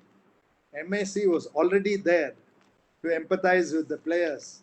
Of course, he was also the non-executive director of Air India, and he opened a branch of Air India there. But more than that, his foreign visits, would always be timed to be with the players when they tour. He, finding that Barbados did not have an eminent or a good neurosurgeon, MAC flew a neurosurgeon named Dr. Gorelal from Trinidad to perform a surgery on Nari Contractor. Not just that, after the surgery and after a few days, he arranged for Contractor to get himself admitted into Presbyterian Hospital in New York for post-surgery convalescence. And after rest and recuperation, MAC again arranged a long distance flight for Contractor back to India, but with several break journeys in between, so that otherwise Contractor was not allowed to fly in one stretch. And all this at his own expense. And what is also more poignant is that even after coming back to India, Nari Contractor did not feel all right. His vision was blurring and he feared that he will also become paralyzed. And therefore, MAC invited him to his guest house in Mumbai and encouraged him, offered him a word of solace. And this is what he told him: "You are my captain and you need to be back to the game. You need to come back to the game." And MAC realized that Nari Contractor needed another surgery, which was done later in Vellore by that famous surgeon, Dr. Chandy. And en route to Vellore, when Contractor and his wife Dolly arrived by flight, MAC was there to receive them at the airport. And they also stayed as his house guests before they went to Vellore. So this another instance of empathy for players and for players' concern and concern for their comfort is the fact that again in 1961-62, when Nari Contractor was the captain, there was test series against England. The English team flew to all cities, whereas the Indian team were going by non-AC train, which might take 2 days and then it may take 2 nights and a day. So somehow Contractor mustered courage to tell MAC that why is it that when English players are flying, we alone should go by train. In fact, MAC did not know about it. So when he came to know about this, he instantly decided that from now on, then on, the team will fly. And also what happened was, very curiously, when they did fly to Calcutta for the next test, the BCCI treasurer, whoever that was at that moment, did not pay for the players' baggage, excess baggage, let's say. And it was deducted from the match fees of 250. That was the sum being paid those days. MAC, coming to know of this, not only ordered the match fees to be paid, but also the baggage costs. I think such was his concern for players. He also changed the equation between players and the board. He broke the barrier that somehow existed between the players and the board and established social contact with them. And players were very much at ease, whether it's Manzoor Ali Khan Patodi, who was a captain for almost a decade during his tenure, or Chandu Bode. They all say how empathetic MAC was to players and how approachable he was. In fact, MAC was a very good listener, and he would not stand on business or formal protocol to deal with the players. Any player can always walk up to him and tell him about their grievances or whatever, or help they need. you'd always do that. So I think not just the players, out of concern for players, MAC also, for their financial security, he created a players benevolent fund in which into which was the contributions of a percentage of contribution of players match fees along with the matching contribution from the board was put, and on retirement the players will be paid amounts from there. He also created a corpus for medical expenses of players. Of course, he totally had his way there, but even he could not could not accomplish two things, which even today or long after he retired was possible. He mooted the idea, being a far-sighted and a visionary. He mooted the idea of having a paid secretary or a CEO instead of an honorary secretary, because he knew how the board will develop and progress and how cricket will develop in our country. But that was not possible, but because of vested interest in the board, because they could become honorary secretaries, and therefore that did not happen then. But it is ironic that it happened now in the recent years after the Lodha Committee reform recommendations. He also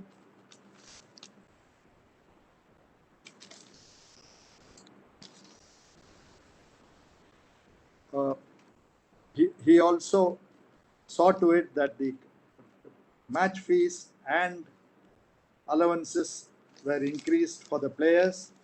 Another wish of his, which could not be accomplished, not due to his fault, because the board general body of the BCCI approved it.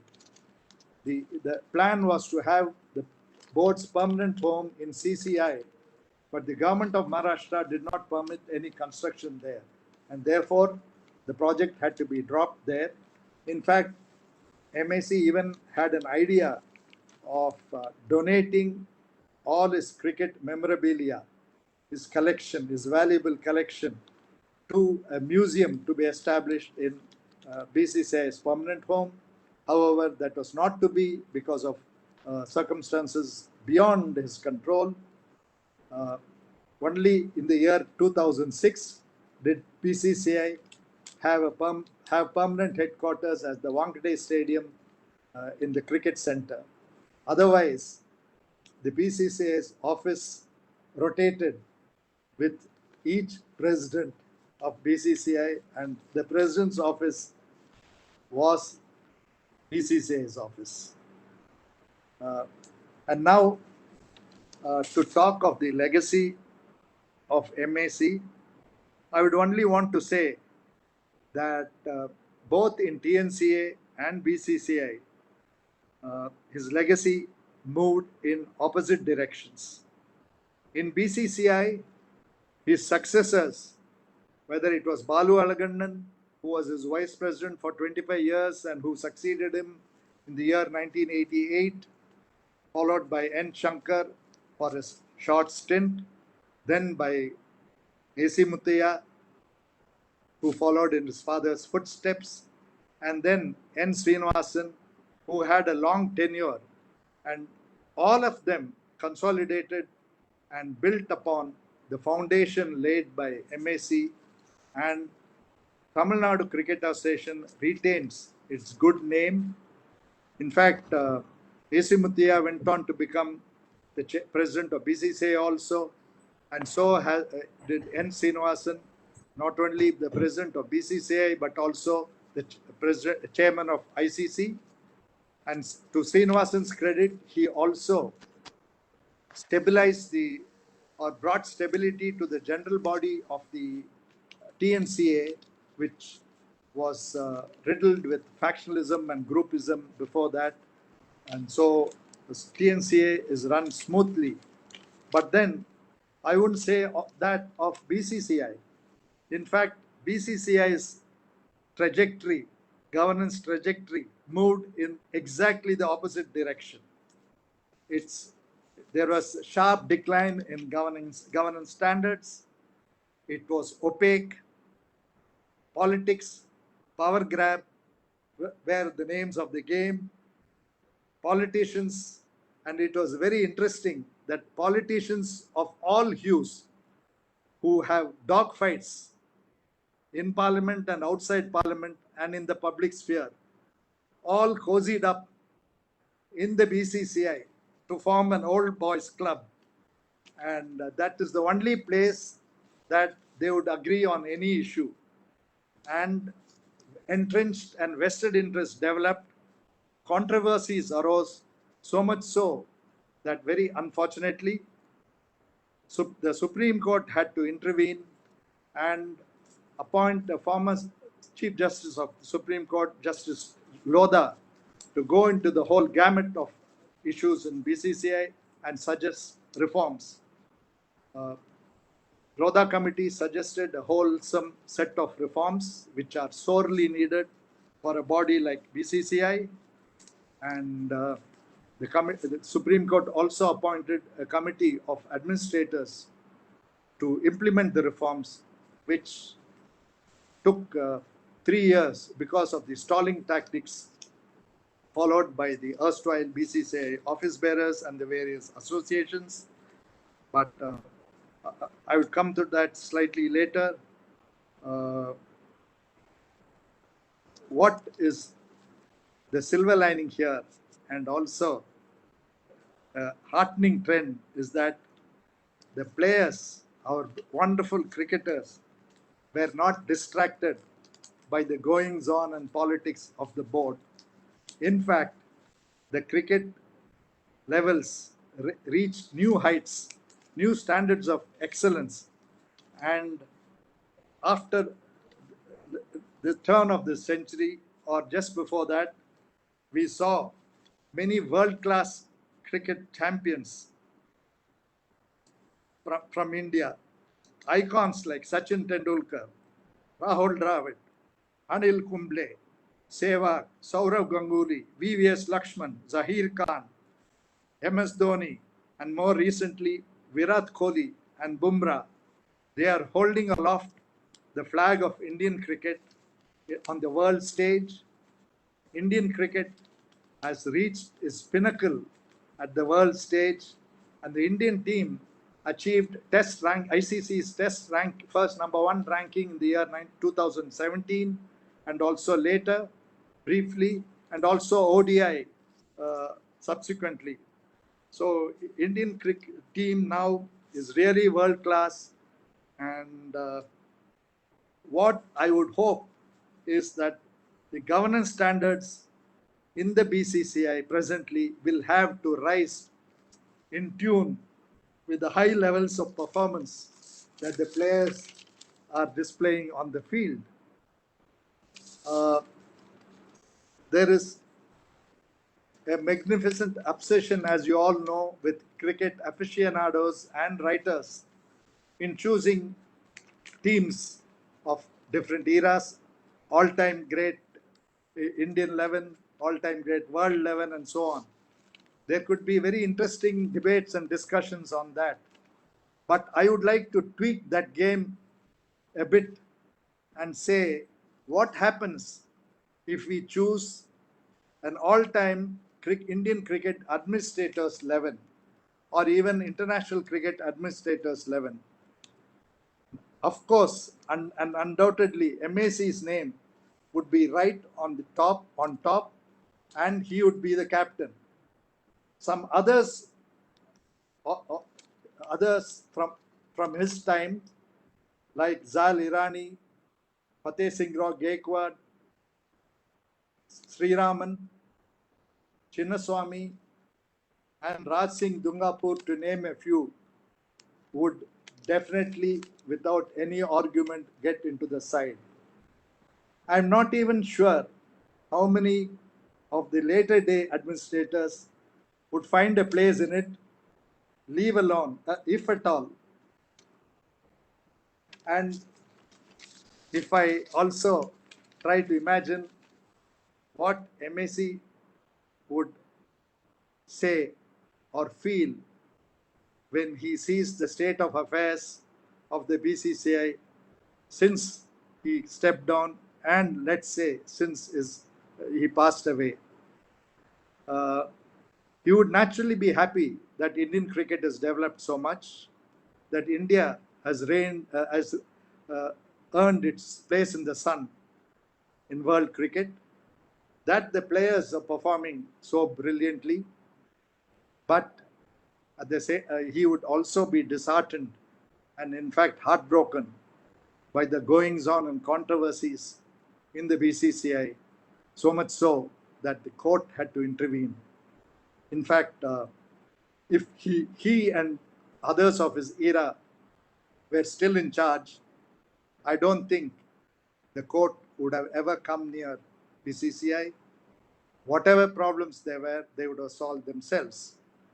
It is no doubt BCCI finances have skyrocketed through sponsorships, advertising, and so on. The game has changed. The game has become more commercialized.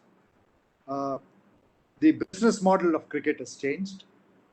Advertising and sponsorship now brings in the money, and India has become a superpower or even a financial superpower in cricket, in world cricket. And India tried to flex its muscle, financial muscle, by wanting to form a group of big three in the ICC. The whole idea and objective of ICC is to promote world development equitably of world cricket and also of the less privileged cricket boards who are not as prosperous as the Indian Cricket Board or Australian Cricket Board or the English Cricket Board. Surely a person like MAC, with his vision, with his openness, with his broad outlook, would not have envisaged or even allowed all that. Be that as it may, anyway, it took another Indian who became the chairman of ICC, Shivshankar, to rectify this wrong and bring back some balance to the ICC's working and finances. Even today, the Lodha Committee's reforms are being opposed fiercely by entrenched interests in various boards, and court case. The court is not finished, and the last word has not been said on that, because they want to dilute Lodha Committee reforms, which are wholesome and which are necessary in the interests of the game. However, I would end on an optimistic note. All is not lost for Indian cricket's governance, because I doubt whether Supreme Court will want to dilute the recommendations of the Lodha Committee, which are already in force substantially in the BCCI and most associations. And so that is the hope. My hope also is that the present office bearers and powers that be in BCCI should fully follow Lodha Committee reforms and implement them both in letter and spirit. And most importantly, they should follow the values and principles instilled, particularly in governance, instilled by MAC and people of administrators of his ilk through their high standards of probity, selflessness, dedication to the game, and putting game above all else and above their own self-interest. If that is done, with Indian cricket reaching is actually at its zenith on the playing fields if cricket administration also improves by leaps and bounds. That will be the biggest tribute that Indian cricket can pay to someone like MAC, who has worked with his heart and soul, put his heart and soul into this passion of his for almost a lifetime. Because Indian cricket deserves no less, world-class cricketers deserve no less, and the large cricketing public deserves no less. And I will stop here and once again thank President Arun of Siki and my good friend A.C. Muthaiya and all their family members for doing me the honor of talking about MAC, a bit about MAC as the person and his monumental contribution to the world of sport in general and in cricket in particular. I compliment the SICI for organizing this, instituting this memorial lecture in the memory of someone who has done a lot for SICI. In fact, the present building in SICI is due to his efforts, and his family has contributed many presidents to this organization. I wish Arun and his team all the best in their term, and some of the initiatives that he spelled out are indeed exciting, and I wish him all success in that. And I once again wish the MAC family all the best, and I thank my good friend Vivi Kumar for being part of this function. Thank you very much. Thank you, sir. Thank you, sir, for your illuminating address. You have succinctly captured the pioneering life of Dr. M.A. Chidambaram. It was certainly motivational and awe-inspiring. Friends, we would just have time for a few questions. May I now request the members to quickly ask their questions to our distinguished speakers, Mr. N. Murali or Mr. Vivi Kumar, and we just have time to take 2 or 3 questions. If there are any questions, I request the members to please ask.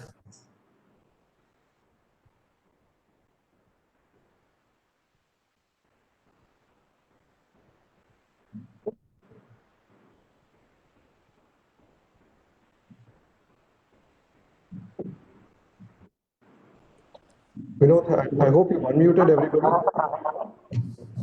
Yes. Those who have any questions, you may please unmute yourself and quickly ask the question.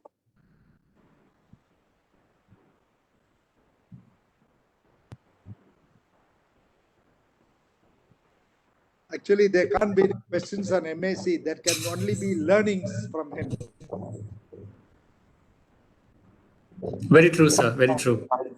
I am Munir Said. I just want to mention, MAC uncle, that though I played hockey for the country and played for the state, it was I met Uncle Chidambaram when we are planning to have the international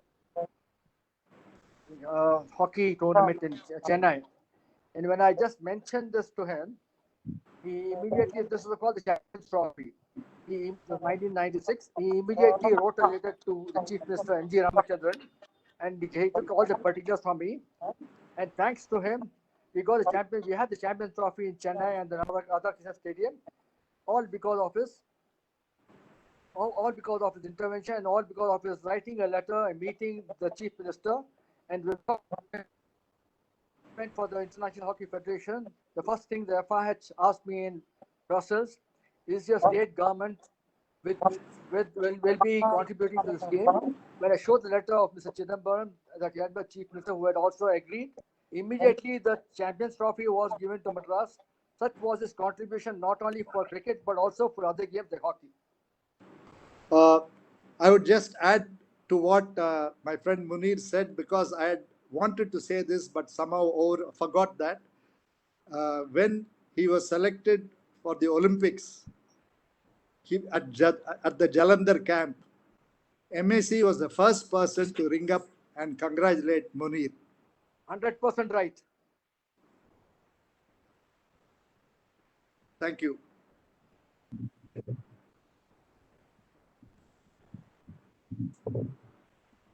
Any more questions or comments?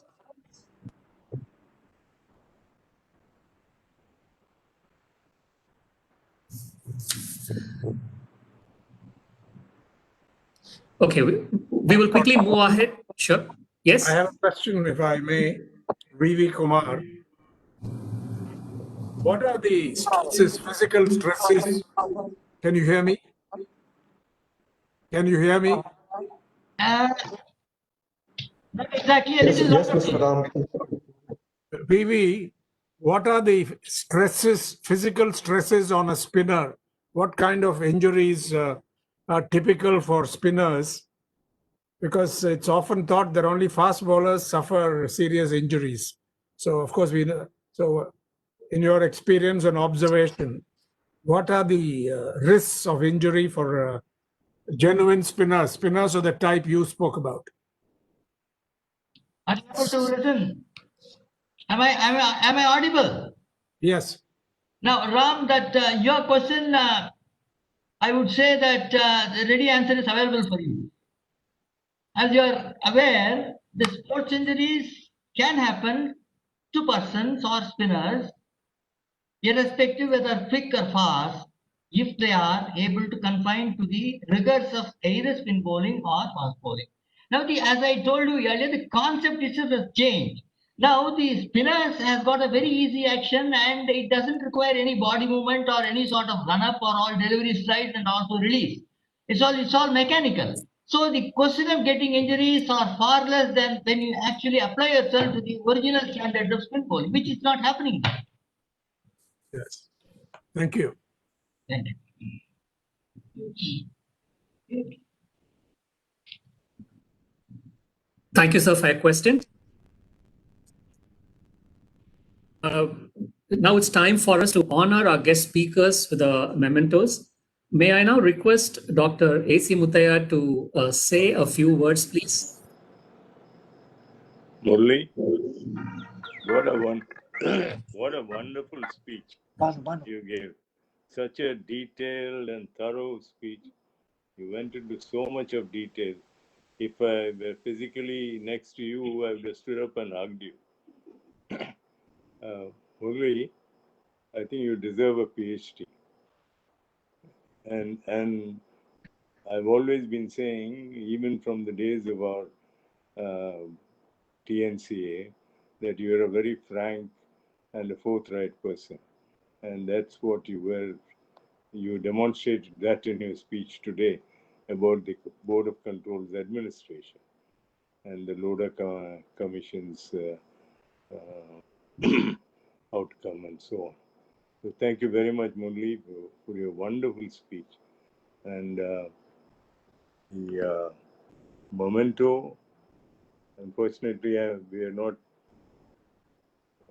present. So I think I've sent it through Vinod Solomon to hand it over to you. And I thank you very much for being with us today. And Kumar Vivi, you're Vivi?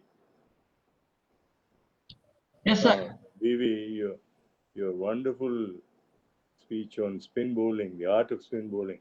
I think you should write a book, or have you already written one? Not yet, sir. I'm duty bound to do that after listening to you, sir. I'm willing to sponsor it. Certainly, yes, sir. Thank you. So you should write a book about the art of spin bowling, which you explained how you spinners performed those days and how is it now. I think you should seriously think of writing a book, and I'm willing to sponsor it. Thank you. Oh, great, sir. That will be wonderful. Thank you, everyone. Thank you very much. Thank you. Thank you, sir. May now request Mr. Shivshankar, the Vice President of the Southern India Chamber of Commerce and Industry, to deliver the formal vote of thanks. Mr. Shivshankar, please. Good evening to all of you. Dr. A.C. Mutaya, past President, Siki and Fiki, Mrs. Sita Chidambaram, Sri N. Murali, Director, Hindu Group, Mr. Vivi Kumar, former Indian leg spinner, Mr. Jawahar Vadivelu, past President, Siki, members of Dr. M. Chidambaram's family, Mr. A.R. Arun, President, Siki, Executive Committee members and past Presidents of Siki, especially invitees and friends who have joined us together for this evening. It was a pleasure to hear about Dr. M. Chidambaram, and I deem it my high privilege to deliver this vote of thanks at the first Dr. M. Chidambaram Memorial Lecture. In addition to his contribution to sports, the legacy of Dr. M. Chidambaram would always live through his contribution to the chamber, as he was a primary architect to lay the foundation of Siki and continuing in the sustainability of Siki. It was Dr. Chidambaram who took the initiative to construct the Indian Chamber buildings and lay the foundation for Siki. He was a pioneer who ushered in several new measures at Siki, including the quarterly committee meetings, contributing significantly as part of CSR, much ahead of its time. Chamber's focus on sports were all some of them. It is a fitting gesture we remember and celebrate Dr. M. A. Chidambaram through this memorial lecture. I again thank Dr. A.C. Mutaya and the MAC Trust for giving us this opportunity to organize this memorial lecture. I thank Mrs. Sita Chidambaram and all the other members of Dr. M. A. Chidambaram's family for their support and presence today. I thank Mr. N. Murali for his time and delivering the first Dr. M. A. Chidambaram Memorial Lecture and delving upon Dr. Chidambaram's stellar role, not only in cricket administration, but his entire passion for sports. I would also like to thank Mr. N. Ram and Mr. N. Ravi of the Hindu family for their presence and participation in today's lecture. Our sincere thanks to Sri Vivi Kumar for sharing his address on the art of spin bowling, taking us through the entire gamut of spin bowling. Needless to say, this was extremely educative and informative, and I do hope that he does release his book on this soon. I also wish to thank Jawahar Vadivelu for his kind words and thank all the members of the Executive Committee for participation in today's lecture. Many friends, well-wishers and associates of Dr. M. A. Chidambaram and his family have joined us today. It's my opportunity. I take this to thank each and every one of you for their participation and presence. Thank our friends from our media for being a part of this event and making this event a grand success. Thank you, and I wish you a great day.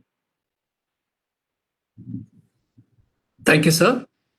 With this, we come to the end of the inaugural Dr. M. A. Chidambaram Memorial Lecture. I thank you all for your support and participation, and I wish you a good evening. Thank you.